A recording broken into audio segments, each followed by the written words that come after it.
Really hoping that my return to the Salem Saturday Market will help put me in a better space. But it's been a really good day, and after last week, that's a really good thing. That puts it into my top 3, and I'll have a couple thoughts on what I've learned.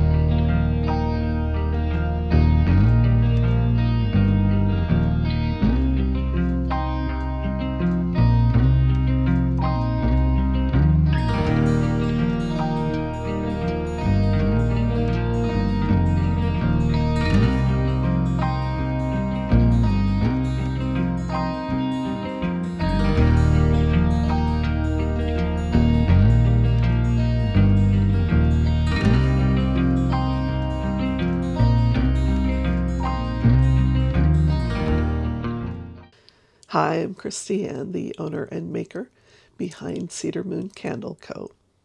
I make small batch candles and home scents for people who just love the smell of the Oregon outdoors. If you missed my AgFest video recap, I'll link that in the description below. But the short version of it is it was a 2-day big local event, and the numbers were really rough. So coming back into the Saturday market on May 2nd, I really felt like I needed to get my feet back under me again. So today I'm going to do the full recap. The market itself, the setup, how the day went, the numbers for it, and I'll have a couple thoughts on what I've learned about the AgFest and the Saturday market and Cedar Moon Candle Co. The Salem Saturday Market runs from the middle of March until the end of October. We are there from in the middle of April until the end of September. I have an established booth spot this year, so I'm not kind of bouncing all around the market. Not in the middle of the market, but it's not on kind of the outside edge of it. We do tend to be one of the places that gets traffic kind of funneled into it as people enter. The Saturday market is, I think it's in its 27th year. Anyway, it is a well-established market. There is a wide assortment of vendors. There are craft vendors like myself. There are food and beverage vendors. There's a whole food truck area. Farmers that are there with produce and bakers and there are nursery folks who come with plant starts.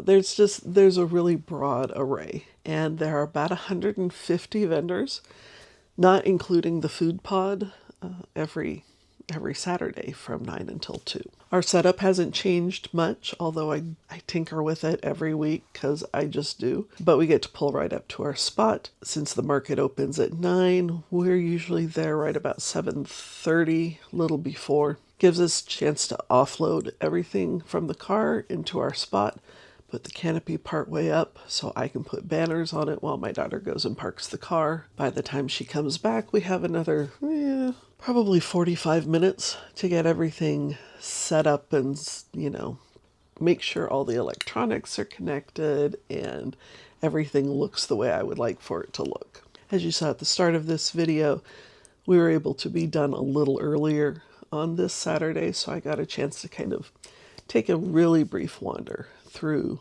part of the market to kind of show you what it looks like. It's a lot of fun. I wish I had more time to wander through the market during the day when everybody's open. One of the things that was challenging about the day was it was colder than expected. One of those times when the thermometer said one temperature and your body said, it's not even close to that. I wish I would have had another jacket with me. I would have put it on, or I would have worn something heavier to start with, but it looked like the temperature was going to pick up pretty quickly, so I didn't. But The overcast and the wind stuck with us for a good chunk of the day. We had a couple of scattered showers that were not even in the forecast at all. Fortunately, they weren't huge downpours or anything, but it was really one of those, I'm usually prepared for weather. I was not prepared this time. If I drank coffee, I would have gone and gotten a cup just to wrap my hands around it. The nice thing was, by afternoon, the sun had come out, occasionally was there, and we could at least step out of the booth, warm up a little bit before we went back under. You know, it's typical Oregon spring weather. You just never know what you're going to get. One of the things that was nice, especially compared to last week, was we just had pretty steady sales all day long. I think I've mentioned in another video that it's not unusual for us not to have sales in kind of that first hour of the market. People tend to do more shopping for produce and fresh meats and cheeses and dairy. All of that kind of stuff tends to be in the first hour. And usually it's by about 10 o'clock that people start really circulating through the craft vendors. But this Saturday we had sales start at 9 o'clock and they kind of just kept steady through the day. We had more of a peak in the noon hour, which is pretty typical for us. The 11 and 12 o'clock hour are usually our busiest. And it was nice just partway through the morning to be able to look at the square and say, I think we're going to be okay today. This is not going to be a repeat of AgFest. But it's been a really good day. And after last week, that's a really good thing. Last week was the AgFest. It was really, really hard to have that few sales, and excited that we have done better today than we did in the 2 days from last weekend. So that's always nice. The sun finally came out. That was a bonus. The wind was pretty chill today, and we even got rain sprinkles, which I didn't even think they were in the forecast. So always a little bit surprised, but no, it's really nice outside. And we are about 15 minutes from packing up at the end of the market.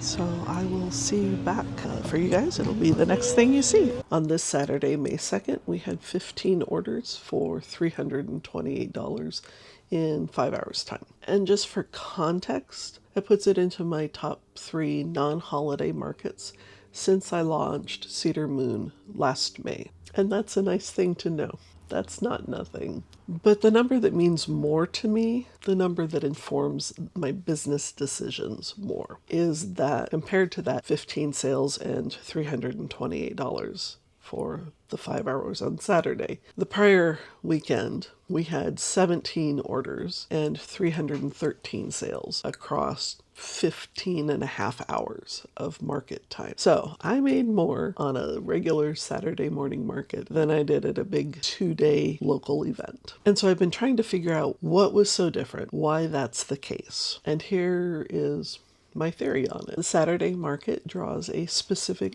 kind of person. In general, they're out to just have a gentle, relaxing wander around on a Saturday morning. There are not particularly places to be or deadlines or any of that. It is a chance to be together with friends and family and see what is there and taste things and just be in the experience. The AgFest draws in families.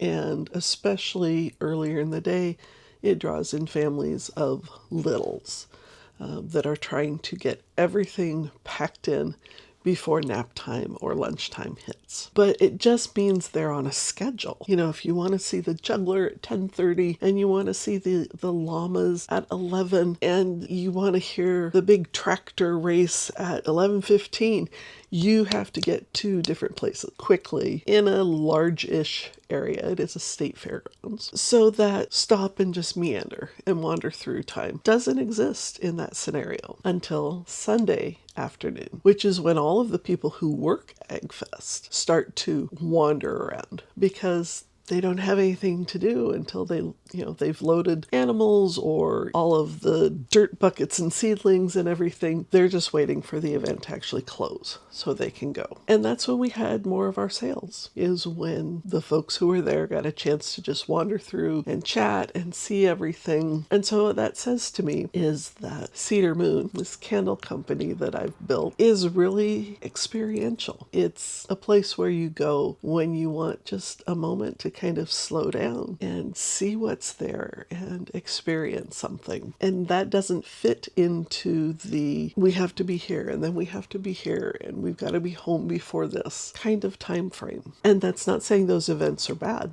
at all. It just is saying those events are not for me and for Cedar Moon. So that is May 2nd in the books. And this next weekend, May 9th, is the Saturday before Mother's Day. I have the feeling that sales will be up for that. More people wandering around probably looking for last minute gifts. And so I need to do a little bit of extra preparation and fill some stock gaps that I have this week and do that. And then we'll plan to see you back when I'm doing the recap for the Saturday, May 9th market. We'll see you then. Take care. Gardener people? I don't know. People who bring plant starts. Nurseries, there's the word.